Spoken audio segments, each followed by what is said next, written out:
on a blind date. And my sister Cassie was actually with me while I was getting ready for the date. And I remember her saying to me, "I don't know, Jer, you're in trouble. You are gonna fall in love with this guy." And I didn't believe her, but she's smarter than I thought. It's time to settle down. I first met Jason when I was in junior high. He was the little brother of Johnny, who was my good friend, and Jason later became one of my best buddies. If I can get there tonight. We met Jason in Southern California about 2 years ago.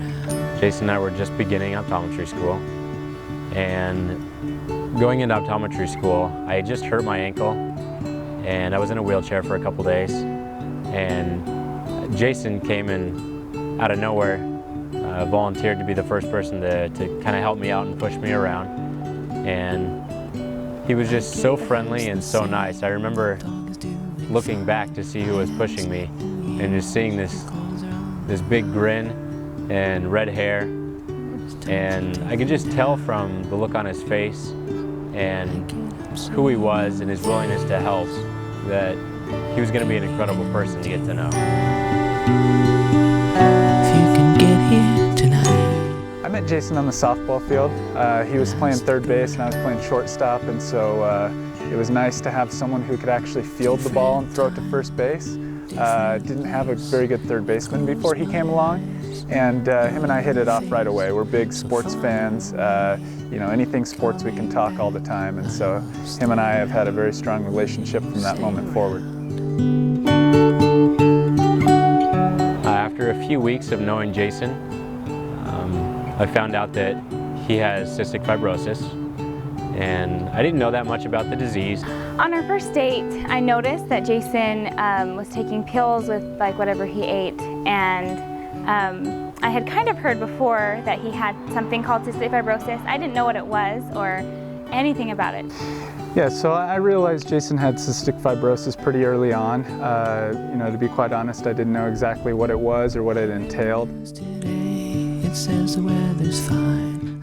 Cystic fibrosis, if you just break down the word, means that the lungs, instead of looking like normal spongy tissue that gets full of air, with every breath you take, it turns the lungs into cysts, and the cysts become fibrotic, and that's what cystic fibrosis means. What that does over enough time is it makes this, large amount of lung that we're all supposed to breathe with turn into very small pieces that actually work. In the process, mucus starts to build up, infection becomes rampant, and it becomes very difficult. Most patients with CF lose about 2 to 4% of their lung capacity per year.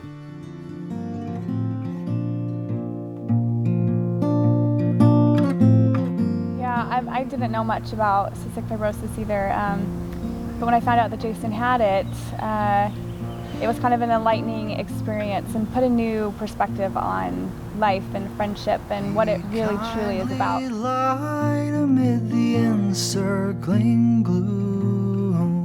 I first realized that cystic fibrosis made Jason different through spending a lot of time at their house and with Jason. I saw the insane amounts of pills that he had to take each day and the rigors of his breathing treatments.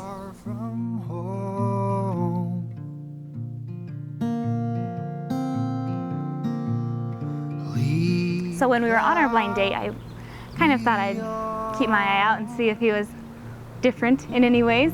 But all I noticed was that he took pills with whatever he ate. Other than that, he was this adventure man who decided that for a blind date it would be fun to take this girl he never met jumping off waterfalls.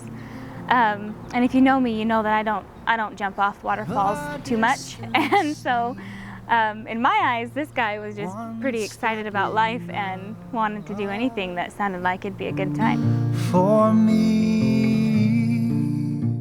I've never met someone who is going through something so tough, yet is so positive about their outlook. Even understanding kind of what the future holds. And for this, I'm grateful. I've never learned a lesson from someone that's so powerful. with us, nor pray that thou. Over the past couple of years, I've been able to see the impact that CF has had on Jason, how it's taken a toll on him. Seeing him from the youth and having more lung function at that time to where he's able to play varsity basketball, to the point now where he only has 23% lung function. Lead thou me on. You know, as we mentioned, Jason and I, definitely get along with the sports. He played on a City League basketball team with me after we met, and he was our sharpshooter, came in for those threes, solid player, played as long as he could. He actually played really well before he did have to take breaks, and he was just fun to play with. After that, playing for a couple months, after that I didn't get to play with him much more. Actually ended up visiting him in the hospital more than playing sports with him, which was not the most easy thing to do. But at the same time, you go there and he's always very positive about it. Very, very optimistic about life and his chances, and asking about me and my concerns and what's going on with me more than even talking about himself. He's a very unique person, and there's definitely not very many people out there that are like him. And he teaches us all different things, and it makes you want to be a better person, that's for sure. Lead thou me on. The night is dark. Over the past couple of years, his lungs have deteriorated and the disease has progressed, and it's gotten to the point where it's pretty scary, actually, if we take a step back and realize the whole situation with his lungs. And we realize now that he is in need of a double lung transplant. And without it, Jason won't survive. So that's the next step. Lung transplantation with CF is still very common. It is the third most common reason for lung transplant in the U.S. And essentially, we break patients down into categories who are going for lung transplantation. Much of that breakdown of whether we feel somebody's going to do excellently or poorly or somewhere in the middle is based on how much they understand about their illness, how much they understand about their body.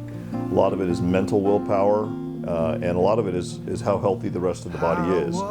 So when you look at all those factors, I firmly believe that Jason will be in that excellent category, mainly because he has tremendous willpower. I think his mental understanding of where he is and where he's going with this is outstanding.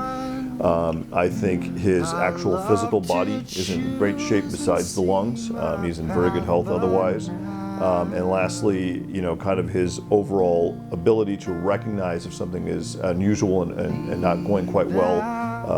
I think that has been an adjustment in the last few months, but that's another real positive as far as making sure he'll do well with transplant.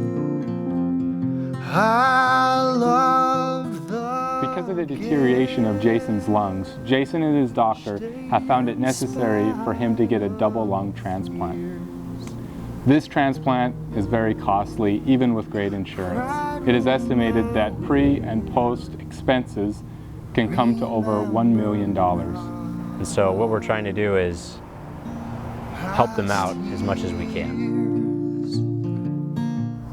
So basically we're just encouraging everyone to reach out and help them, and even if it's just a small donation, it will make a difference in their life, and I can't think of anyone more deserving than Jason. Anything, any contribution would help to this cause. It is a huge commitment financially. It's a huge commitment from a organizational standpoint. It means relocating many times, going through a lot of different tests, and then eventually going through the process with a very close follow-up for months after. So with that commitment that's needed, I would ask anybody who can and will support Jason in this. It's extremely important. If there's anybody who deserves it, he does. and understand that the financial burden is tremendous. The cost of a transplant, typically the first year, is over $1 million. And while some of that is covered by insurance, a lot of that burden is actually put on the family. So again, if anybody can support and can help, I would really encourage you to do so. You gotta fall in order to mend. It's a brand new day. It's a brand new day. For the first time